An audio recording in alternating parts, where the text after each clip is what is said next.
I look at my job as to solve you guys' problems, to make this the best work environment possible and to be able to make you successful. And I think if I can do those things, then you're going to want to stay here and you're going to want to be a part of what we're building.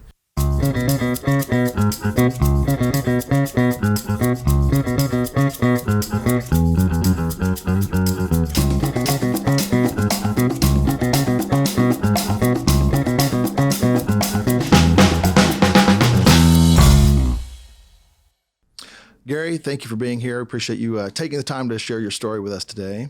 Yeah, glad to be here, Luke. Yeah, well, we've been friends a long time. We have shared our sort of mutual stories about where we've been and how we've gotten to build companies together, which has been great and rewarding for me and hopefully for you too. But Absolutely. We get to share that now with our audience. So I appreciate you taking the time. I just want to dive right in with, tell me, so you're the CEO of Pacific Companies, which is a physician and medical staffing company, correct? Yes. 21 years now. It's a long time. But before that, you were still in the business, just had not yet. Pacific Companies wasn't born yet. Right. So tell us a story about how you even got in this business. Okay. It's kind of a funny story. Probably like a lot of us getting out of college, we're looking for our first gig and not a lot of people want to give us a chance. And I'm dating myself here. This is back when we actually used to look in the newspaper for jobs, if you remember that. Yeah. And there was an article in the paper in the classifieds, and it said, healthcare staffing, 6 figures, and travel. And I was a 22-year-old kid. I was like, that sounds pretty okay with me.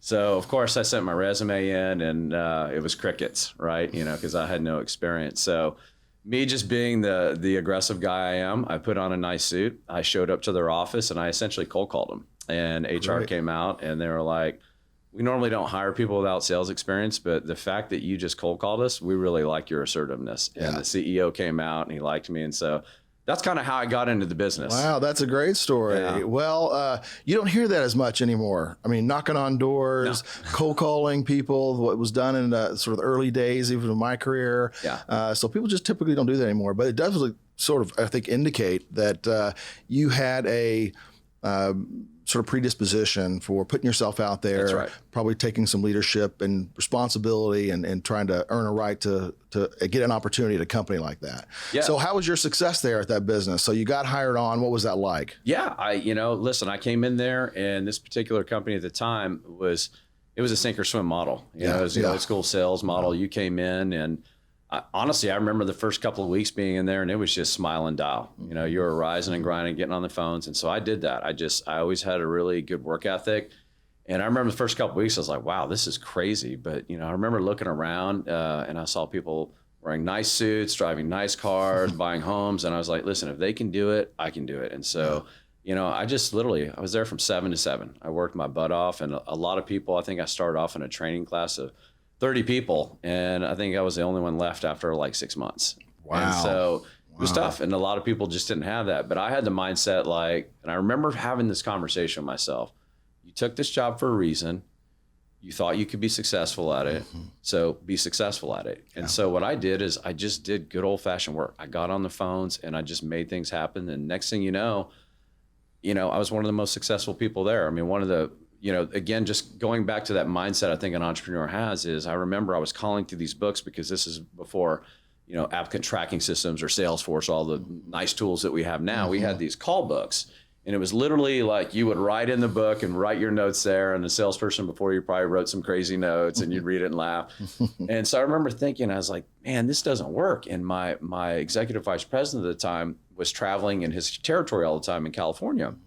And we were living in Dallas at the time. And I came up with this idea. I said, hey, listen, every yellow pages, because back then every hotel had yellow pages in it, there's a section that said physicians. And so it literally had every single physician in that town. And he traveled to each town. So I said, every town you go in, I want you to rip those physicians out and bring it to me. So I essentially created in that company what was called clinic calling. And so I started, next thing you know, I had like 4 books and I created like 20 books. So all of a sudden I'm getting all these meetings and I'm setting all these records and meetings and I'm getting a lot of sales. And so finally the CEO of the company calls me in the office and said, what are you doing? And I told him what I was doing. And so he implemented that across the entire company. Wow. Pretty creative for you to be able to do that. And ultimately, I think it's just you it's kind of occupying your mind all the time, what you could do to be successful, differentiate yourself from other people, do something a little bit better, a little more forward thinking. Yeah. So man, good for you. That's fun. So how long did you work for the company again? I was there for about 3 years, Okay. and it was a good experience. I was on the sales side of it, and really what happened for me is two things. Like, so from the time I was probably like 8 years old, I knew I wanted to be an entrepreneur. I would tell my mom all the time, and my mom would think I was crazy. I grew up with a single mom, not a lot of stuff, and she was kind of like, okay, and I just always had that mindset though, and so. While I was doing this business, I was very happy, but things kind of happen and it shifts your mind. So I really was doing well on the sales side, and all I wanted to do was move to California because I met my now wife there, and which because you introduced me to her. That's right. And so all I wanted to do was live in California, but the mindset at that time was like, no, you have to be in the Dallas office, and it was crazy because we had a California office there, but I was like, I could just get in my car, go see my clients. So they didn't want to do that. So they shifted me to the recruiting side of the business. And in our business, you either have salespeople that go out and actually bring in the hospitals and clients, and then you have the recruiters that actually go and find the physicians to put them in those open recs. And I didn't like the recruiting part. I was a salesperson. I wanted to do the sales. So, through that process, I'm glad I did it because I learned that other side of the business. And I think it makes me a very unique CEO in our space because I've done both sides and understand the challenges as well as the opportunities. But, it was at that time I was like, I think I need to do something else because I know I don't want to do this. I like the sales side. So that's kind of what got my mind going on it. And so I left that particular company and I went into IT recruiting for a year just to live out my non-compete. And, it was very fortuitous because going into technology recruiting taught me a lot of things that healthcare recruiting was not doing, which is technology. We weren't using an applicant tracking system. I told you we were just using books and things of that nature. So I learned a lot of things that I was able to apply when we started Pacific Companies. Well, that's fantastic. You have said even some of these sidebar type of opportunities, I guess you'd call them, and you just took the opportunity to learn from that and what you could ultimately apply to your career. So that's, I think, just a lesson we should always be keeping in mind. And you've clearly done that very well, especially early on in your career. So then you started Pacific Companies. Tell me about that experience. I think you had partners. Tell me about that. That was, again, 21 years ago, so it's been a while. Yeah, so I was a relatively young guy at the time. I think I was 26. There was 4 of us. My other 3 partners were quite a bit older than me, 10 plus years at least. And it was a unique experience. We started in one of my partner's house. I mean, I was literally using his closet to make sales calls. And it was one of those deals where, it was scary. We went in and none of us really had a tremendous amount of money. I mean, I was 26. I'd saved maybe $5,000 or whatever it was in a 401k at that point in time. And, we drained that. Whatever savings I had is what we were living on. I mean, so we all started the company. I think it was on a $15 investment. We all put in $1,500 and then just, and just went after it. We were all, I think part of being an entrepreneur is you have to have that spirit and no fear kind of thing. And we did that. And I remember thinking at the time, one of my partners had 2 kids and a mortgage. And I was like, well, if he can do it, I certainly can do it. I don't have any of that. You know? So not very complex, right? I mean, you're kind of seeing what's going on around you. You see people successful in your industry that you just happen to sort of be a part of, sort of stumbled in a little bit of a way, I guess, out of school. But then what you're seeing is a lot of people be successful around you and saying, you know what, if they can do it, I can do it too. Or maybe even do it better in some cases. So that's just a very simple, I think, principle, right? That you make it very simple for yourself. Absolutely. And that's kind of one of the things that I saw is that there were, I think the company we were at was great and I learned a lot of good things there as well as the IT company. But there were things that I saw that I felt I would do differently, that I thought would make it better. And I thought, that we can make some changes and just kind of change what we're doing. And it would be a better overall experience for people coming in. So that's kind of what we did. That's another thing I noticed with entrepreneurs when I get the opportunity to speak with them, and I try to do myself, is almost any business I'm dealing with or any opportunity like that, I'm always saying, how can this be better? How can this be better? And then you kind of go out and try to create that change or make it a better offering like you have with Pacific Companies. So you started a partnership. I want to talk about partnerships for a moment because a lot of entrepreneurs will be listening to this program, either have or may have partnerships. So you sort of, the way I understand it, you sort of divvied up the responsibilities. Yep. Probably you had strengths, they had strengths or weaknesses, and you just kind of divvied up the responsibilities based on your experience and those strengths, Yep. right? How is that working exactly? And then kind of sort of tell us the path of your partnership experience. Yeah. So, that was one thing looking back on, if I gave advice to people that are doing this, you have to trust your gut instincts. I've always had a really good gut instinct. And one of the things is one of the particular partners in there, I really liked him, great guy to hang out with, but wasn't necessarily someone that I trusted or thought would be a good business partner. And the other two kind of talked me into it. And so that created issues down the road. And I think it was a reason why it took us a while to really kind of land on our feet. So when we started, it was, I was bringing in, probably a lion's share of the deals because I was on the sales side, and then two of them were doing recruiting and another one was doing sales with me. So we kind of started off that way, and which we all know when you start a business, I mean, for many, many years, you're an owner operator. I mean, I was doing sales, and then we started hiring people, and I'm doing HR, and then I'm doing finance and accounting because we couldn't afford a bookkeeper. So, you start doing all these things in the beginning, which are great because it kind of teaches you all the aspects of your business until you can kind of start that scale where you actually have people that are handling those different functions. Yeah. So what ultimately took place with the partnership? How did that work? And how would you view that experience and ultimately how it worked out for you and the company? So I can't remember the exact year, but I'd say probably, 12 years into it, it was a dysfunctional partnership. You couldn't even get us in a room basically, because I think there was just this, like, if I can be very candid, at that time, I felt like I was bringing in 80% of the sales of the business and we're all making the same amount of money. And then I've got, one particular partner who's leaving at, coming in at 10 and leaving at 2. And also he just was, he wasn't good to the people there. And let's face it, like, as CEOs, we don't necessarily build a business, our people do. And if you don't have good people and you don't provide that leadership, then it's hard to really build a business. Yeah. And he was the type of guy that just would always have people do something for him. He never was trying to help people. And he just was kind of a bully. And so that led us for many years where we were just stuck at this pain point of not getting past, I think at that time for all those years, like 3 million in sales. It was like, and I think any entrepreneur knows that that's like one of those benchmarks. It's really hard to get over that mark. And when you're not all rowing in the same direction, it creates a problem. So finally, I went to the other partners and I said, I can't do this anymore. This isn't, this is not good for my sanity. And I know I can go, replicate this somewhere else or do something different. And they were actually in alignment as well. And we're like, we can't do this either. And so, it was a tough thing. We had an offsite meeting and told him that he was no longer going to be with us, that we were going to be buying him out. And for as tough as it was absolutely the right decision, because once we did that and we changed some things within our business, we really started to grow. That's where we started to kind of take off. And so I think my biggest piece of advice for people that are in that situation is rip the Band-Aid quicker. Don't let it fester, because it's not going to get any better. And it's really going to hinder your business. Your employees are going to see that tension in the office, as well as your customers. So, I'd really, if you're dealing with that, rip the Band-Aid a lot earlier. That's a great message. There are many entrepreneurs that deal with partnerships, and sometimes there's strength in that. You can get leverage out of that. But many times in the case of this case, he was not working very hard. He was toxic, created resentment and other things. That's just not a good thing. So your lesson in that was trust your gut in the beginning. That's right. And 2, rip that Band-Aid off. Yes.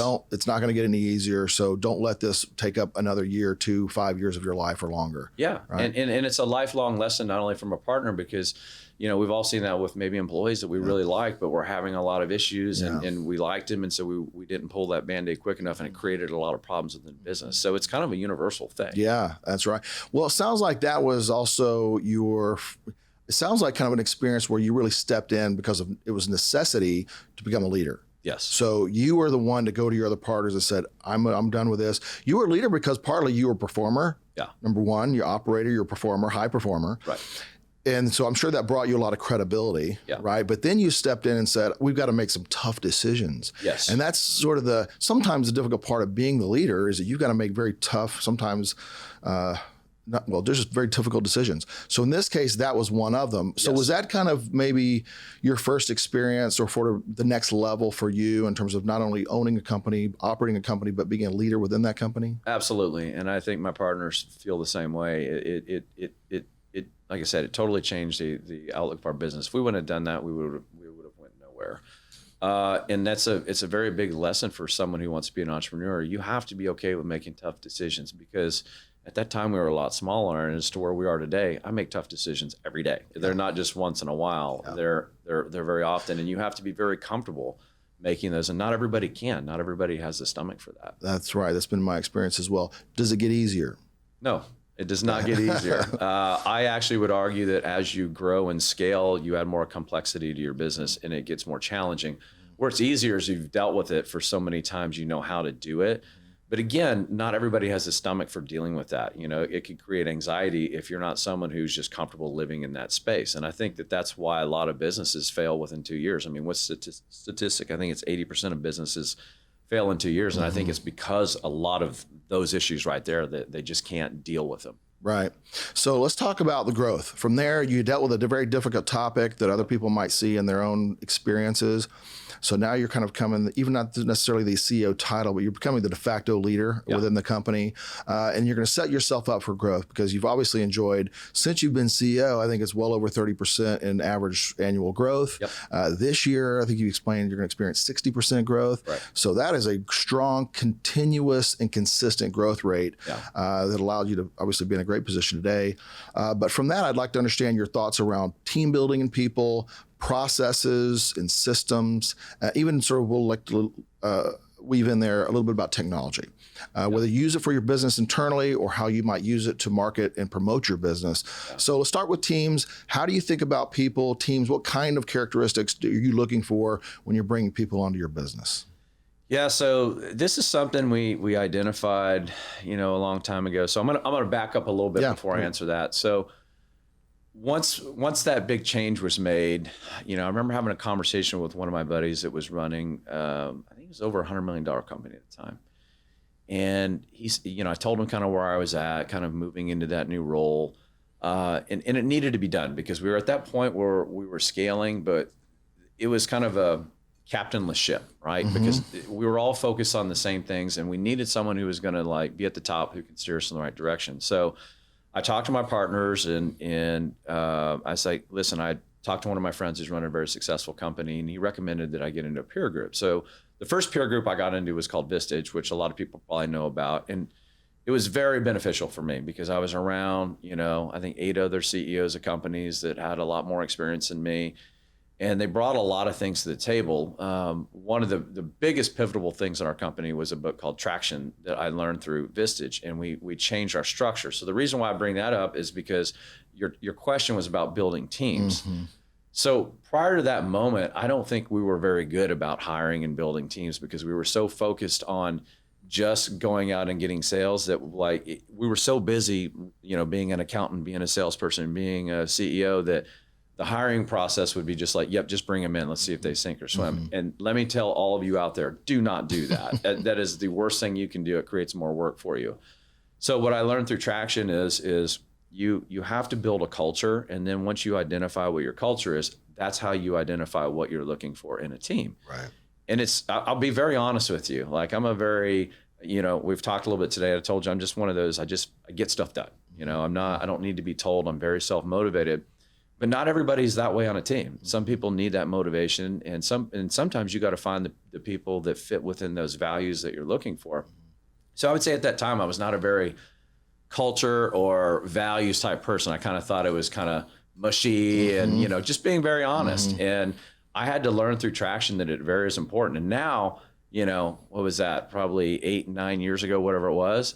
I look back on myself and go, man, you were foolish.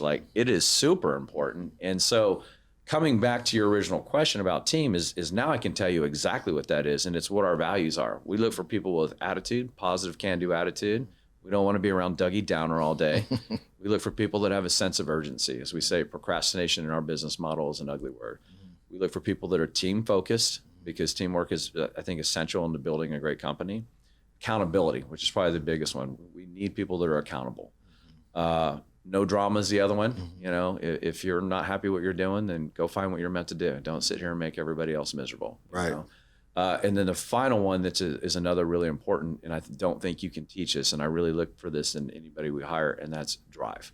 Are you driven? Because you either have that or you don't. And when I look at my team, the most successful people, they score very high on drive. So when we look at bringing people in, we look for those things. So you hire, evaluate, incentivize, and fire around those values. Yeah. So a big pivotal point in our company was, I came to our executive team and I said, listen, we've got to focus more on this. We've got to get an internal TA person they're focused on this all day, because the three of us trying to run a business and trying to interview and do all these things, we're not doing a good job at it. So we need to define a process. You talked about processes. So I went off, and I'm a big believer in reading, and I told you about the book Traction. Another one I read was Top Grading, which was about interviewing, and then another one was, I think it was called Hire with Your Head. It was a Lou Adler book.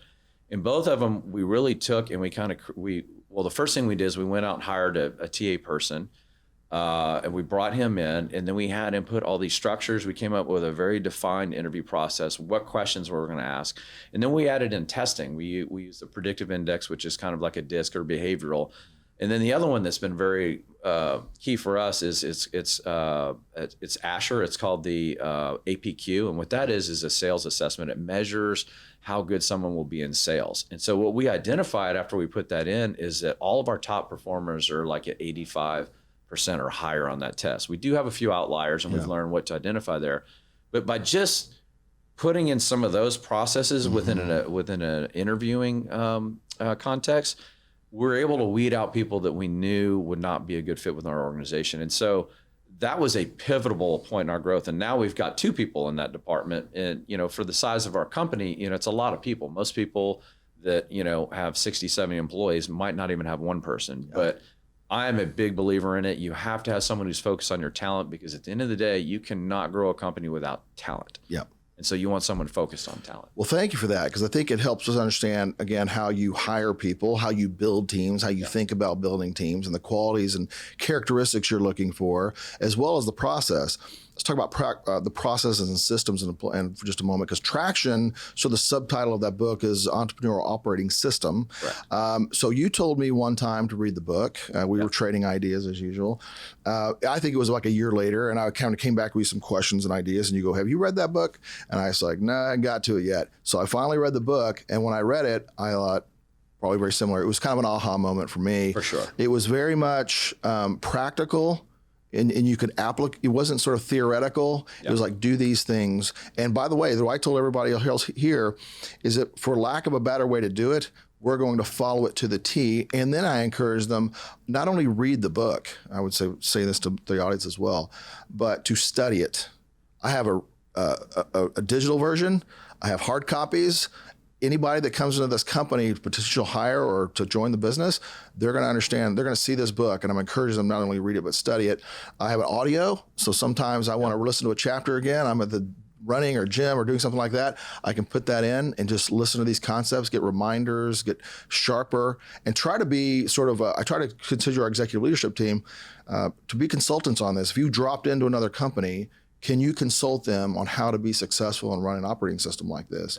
So tell me about your experience. I'm sorry, I just going to give you mine, but tell me about your experience with the system and how it helped your business. Yeah, you said the word aha moment, and that's exactly what it was. Because previous to us implementing Traction, like I said, first of all, you couldn't even get us in a conference room together to meet.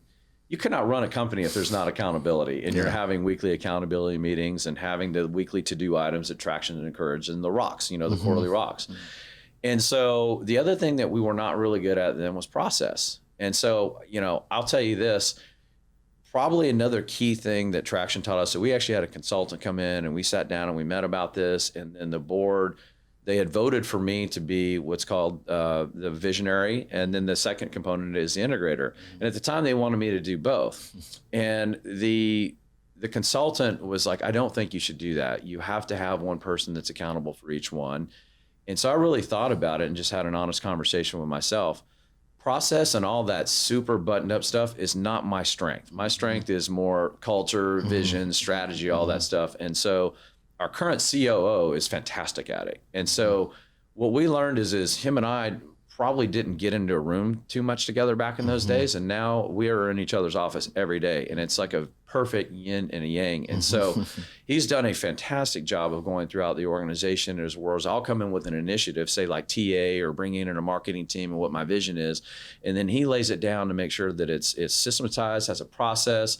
We put playbooks in every division. So if someone leaves, someone can come in and just get into that playbook and know exactly what to do. And so I think processes are so important to an organization, because if you're not following them, things just start to get loose. And then when that happens, you get customers that are not happy or employees that are not happy. So everything from our onboarding of employees, internally to, what we're doing with our customers to what we're doing with our physicians all have processes now. So it's a pretty key component. And the other thing, because Traction does the culture, it does the meeting cadence, it does the process. And so I think everything that it spells out in there is so true. And I remember the consultant saying, like, listen, just start with you guys as executives first, because it's going to be very awkward. And it was very awkward in the beginning. I'm sure you experienced the same thing.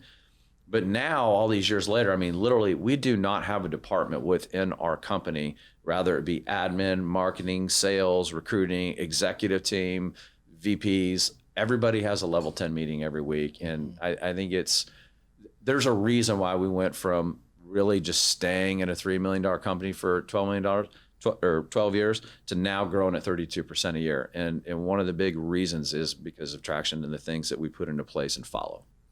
So Gary, you're kind of now in the position of being CEO, right? You're sort of reset the stage here. You're growing pretty significantly. You've got people, you've got processes and systems in place. I do want to talk a little bit about how you may have learned to come and learn your way, or to sort of how did you get taught to do these things? Is this something you felt like you just instinctively had? Did you have mentors? How did you sort of learn to become a CEO and a leader and effective at growing your company? Yeah, so I think it's been a mixture of things. So early on, I really did not have anybody to kind of turn to. As I mentioned earlier, I grew up a single mom. We didn't have very much. I think a lot of it just comes from fire in the belly. I just at a very young age wanted to have a different life, wanted to be successful. And so it was just the initial drive to want to learn things. So for me early on, and still to this day, one of the most important things I do is read books. I try to read a book or two a month. It's like anything else. It's garbage in, garbage out. Sometimes I read things that really resonate with me, and sometimes it doesn't. And, I think I just have the common sense to be able to pick the things that work for us and the things that don't. So I think that whole investing in yourself, and, I tell my team to this day, from someone who just starts with this, to pick up a sales book, read Gap Selling, don't invest in Pacific companies, invest in Luke Patterson, invest in yourself. So I've always been someone who's seen that. Like, I don't look at it as, oh, this is extra work, I have to go home and do this. I look at it as I'm bettering myself, or as I like to say, I'm sharpening the saw. I tell our team all the time, it's a saying in our company, everybody knows the saying is, nobody's a finished product.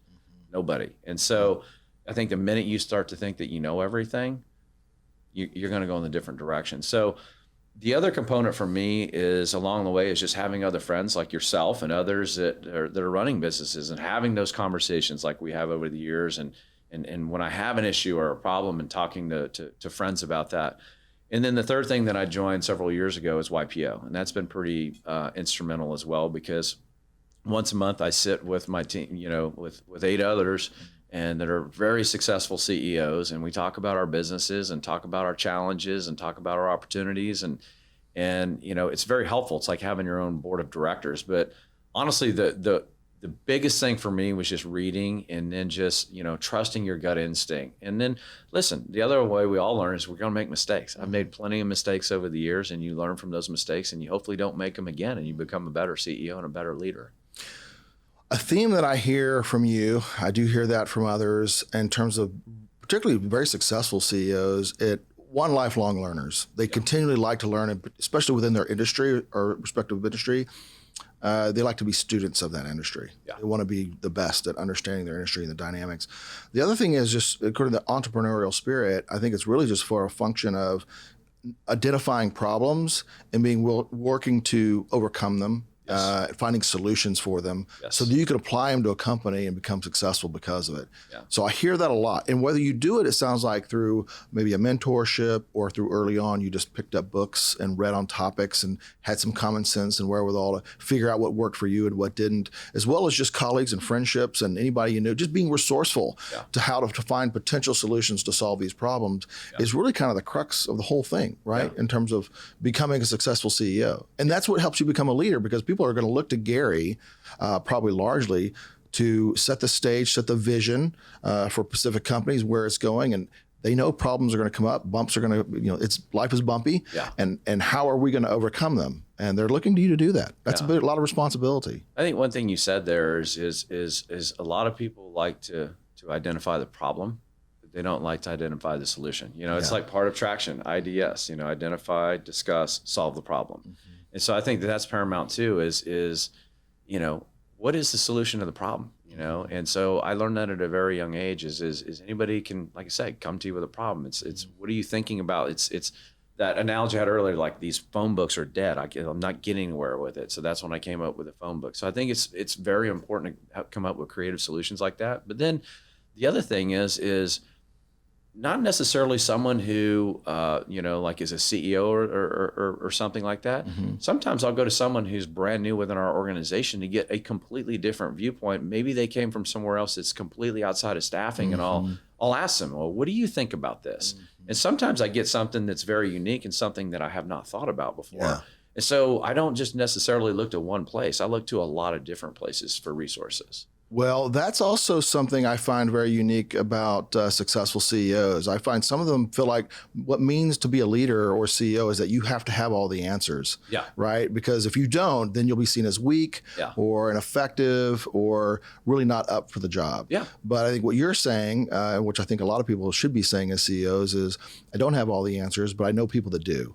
And I'm going to go find those answers, and then I'm going to apply them and take action with them. I think you gain more credibility when you say you don't know something. And I have no problem with doing that. And I think when you not only show that, but also that you're willing to solve the problem. So I'll give you an example. Like one of the things that we added into our onboarding thing that I think is important, and I personally do this as the CEO of our company, and my team is always dumbfounded that I take the time to do this. It's at 90 days and 6 months, I sit down with a list of questions that I ask everybody. And one of the questions is, what are we doing well and what do we need to improve upon? And there's always some nugget of information that somebody gives us. So like, during COVID, the training remote workers was somewhat of a challenge, because, when you're training salespeople, it's much easier to do in person when they hear people and, they learn kind of through osmosis.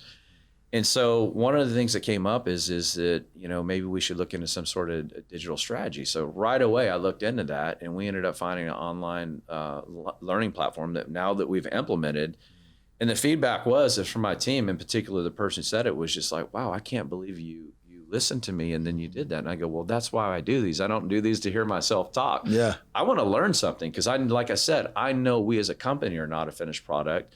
And I know we never will be. And so I want to meet with everybody. And then at the end of the year when they're there, I meet with them again, because I realize as they go through that journey, there's different things. So some of the best processes and things that we've ever done as an organization, quite frankly, did not come from me. They came from those onboarding meetings of listening to people and trying to solve their problems. Wow, that's fantastic. That's a great takeaway in terms of your process for getting ideas and having a proactive approach to listening to those people, asking, probing questions and asking them what you could do better within the company. That's got to be very interesting to people that have come to your company from some other experience, because my guess is they've never experienced that before, particularly from the CEO. And then to see examples, or either from them directly or around them, where you've actually implemented some of those ideas and become successful, that's got to be a very encouraging place to be. I think it's the one reason why we have such a great environment. We're consistently the best places to work is because they know I care and they know I listen. I'm just not in there to listen to myself. And I've had multiple people that have come from, bigger organizations within our industry than us. And they're like, wow, I would have never even much less talked to the CEO, much less you giving me feedback. I mean, I had someone recently who sent me an email and said, hey, listen, I don't have this resource because it was a new search we really don't do that a client had asked us to do. And she's like, we only have, a couple hundred in our database. And so I looked into it and I got back to her 2 hours later and said, hey, I found a list of 45,000. I purchased it. It should be in the system within about a week or two. Wow. And she called me and she was like, wow, this is just amazing. I've never worked in an environment like that before. And I was like, well, I look at my job as to solve you guys' problems, to make this the best work environment possible and to be able to make you successful. And I think if I can do those things, then you're going to want to stay here and you're going to want to be a part of what we're building. And so I think it's very important, whereas I see a lot of CEOs, and in particular where I've been in groups and people are newer to it, they think, like you said, I have to have the answer. And they look at it more as well, I'm telling everybody what to do, versus I look at my job is to find out ways that I can help people be successful. Well, so the characteristic there that I hear is confidence, right? You have to have that, believing yourself, certainly, but also a sense of humility where you don't have all the answers and people sense that you're okay with that and that you're looking for them to help their own. Very empowering too. I mean, for them to be able to make those suggestions again and for you to listen to those and pick those up and run with them. Yeah. So what's the vision for Pacific companies? If we're sitting down 5 and 10 years from today, what does that look like from your perspective? Because, okay, look, you've got 60, 70 employees, you're operating in a couple of states. Actually, you have placements and work in all 50 states in the U.S. Yep. So you've got a big organization and it's growing. What does it look like in 5 or 10 years? Yeah, well, it's growth. It's the big answer. We have a saying around our company, and again, it's that I've always been a believer when you set small goals, you achieve small things. When you set big goals, you achieve big things. And I do that within my personal life as well as my professional life. And I remember when I first implemented 30 for 10. That's a saying in our office. It's posted in our office. It means 30% growth for 10 years. People thought I was crazy because most businesses grow about 7%. And what have we done for the last 7 years? We've grown at 32%. Why? Because we set a big goal. And so that's kind of the directive we'll have over the next 10 years is we want to continue to grow. I think the most exciting thing about our company is we have the safety of being around for 21 years, but we have the excitement of a rapidly growing company. Yeah. And so that's very important to me. Seeing people grow into new positions is important to me because, it's like the old saying goes, high tides lift all ships. And so as we're growing, it's creating more leadership opportunities for people on our team that have been loyal and been around. And I enjoy that. I'm a big believer in promoting from within. And so it's been fun to watch people like who started with us many years ago and what their growth is. I mean, for instance, our executive vice president of our recruiting team has been with us for 18 years. I mean, he came out of college. He actually quit in his first year, right? And I remember telling him, I was like, you're making a big mistake. You're really meant to do this. You're just being impatient and you're not letting the process, like this isn't a job. This isn't kind of like a banking job where you just kind of check in and do it. Like this is a career where you have to learn a lot of things to really progress to the next level. And he, 2 weeks later, he called me back and he said, I want to come back. And now I look at him, all these years later. So that's what I want to see. I love seeing those kind of stories like that. So I see us, continuing to grow people, develop people. We got a lot of exciting things going on right now. We're building out a new California office. It's going to be spectacular. We should be moving in January, February. We just tripled the size of our Dallas office, so we want to grow that out here the next couple of years. So just for context, our hiring goal for this quarter is 15 people. So I see us, if you ask 5 years down the road, several hundred people and a lot further along than we are from a revenue standpoint. How have you seen your role change? Because you're an owner operator, now you're CEO, and now you're really kind of not CEO. You're a CEO of a pretty significant sized company and business with lots of people to be responsible for. So how do you see your role change as a part of this vision for the next 5 to 10 years and generally your growth? Yeah. that's an interesting question because, there's probably a lot of people out there wondering like, am I doing what I'm supposed to be doing? We've all had that, so what they call it, the imposter syndrome. Like, because if I didn't go to Wharton MBA, I didn't do, all these other things, but the success that I've seen is that I'm doing something right. So what I see is as I continue to grow in the organization is a couple of things. Is one, I think you've experienced this as your company grows. There's more problems to deal with. There's more risk to deal with. I will tell you the one thing that when you asked earlier, does it get easier? It doesn't. It actually gets more stressful because it's a lot more thing. And I take what I do very seriously. Like, I can make one wrong move and, a lot of people lose their jobs. So that's a big responsibility that you have to be okay with shouldering.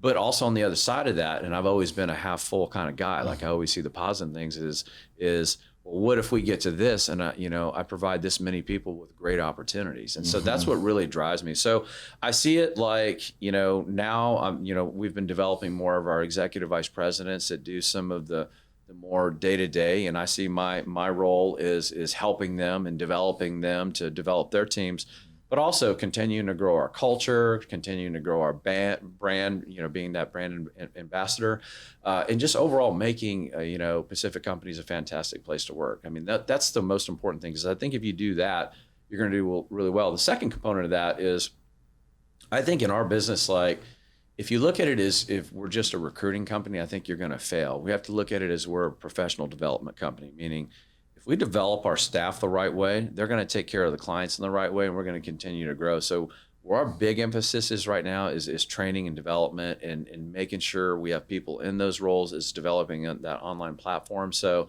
those are some big things I think that we really need to accomplish in the next couple of years to keep us on that growth trajectory. Okay, so let's talk a little area where we kind of participate in. So we're a multifamily office solution. Sometimes I would say, we help a lot of families, but we help a lot of people that are particularly entrepreneurs, business owners. These are people that ultimately have built a great amount of wealth. A lot of times 80-90% of their wealth actually is their business, their company. Yeah. And then sometimes inevitably there's going to be an exit, right? We'll call it a succession plan. Yeah. I'm curious about, you're a relatively young guy, but do you think about succession plan? Do you think about Pacific Companies after Gary? Yeah.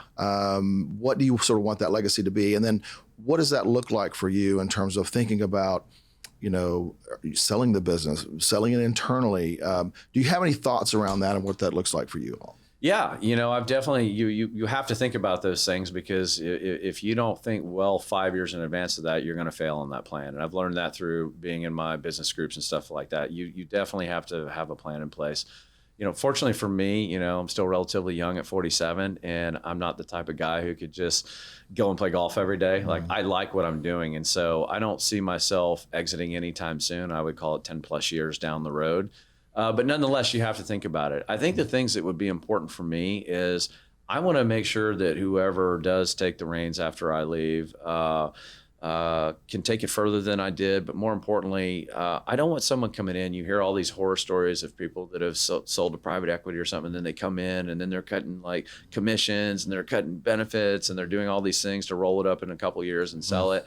I don't think I'd feel very good about that personally. Like, I want our staff to feel like, we've built something special, and to feel the safety that whoever that we turn this over to down the road wants to continue that, not to come in and do something that's going to change a lot of what we've created as a culture. So, I think it would be finding at that point in time another organization that was very similar, that understood our business, and looking at kind of a buyout from someone like that somebody who wanted to continue to grow our brand and make it better. Do you have plans for acquisitions as a part of your business strategy? Is it all organic growth?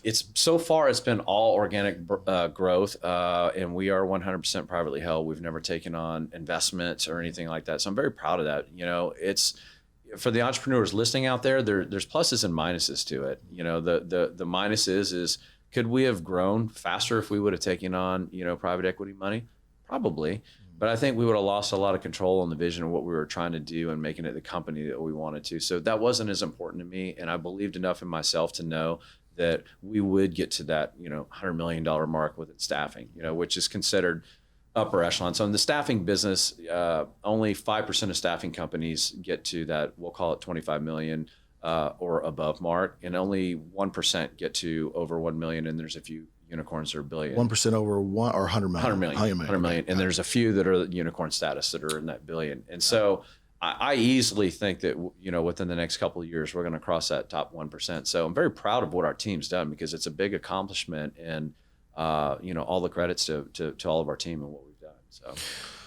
So there's a lot of things that go with complexities along with your own sort of financial affairs, right? You have a family. Yeah. You've got to think about them. You've got, risk. You got to think about. You've got personal assets and things you got to handle.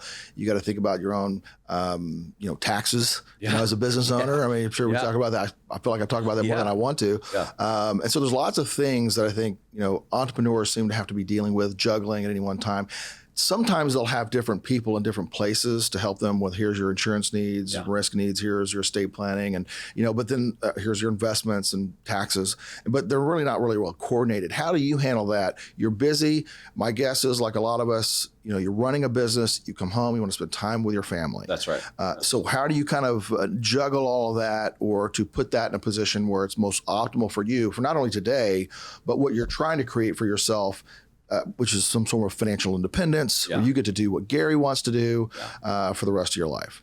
I think it's important to have a team around that and have a team identified well in advance of that exit, because, there's a lot of things, like you said, there's a lot of tax strategy that goes into, and that's something you shouldn't do 1 to 2 years before. You need to be thinking about that 5 years in advance to make sure you have that best strategy in place.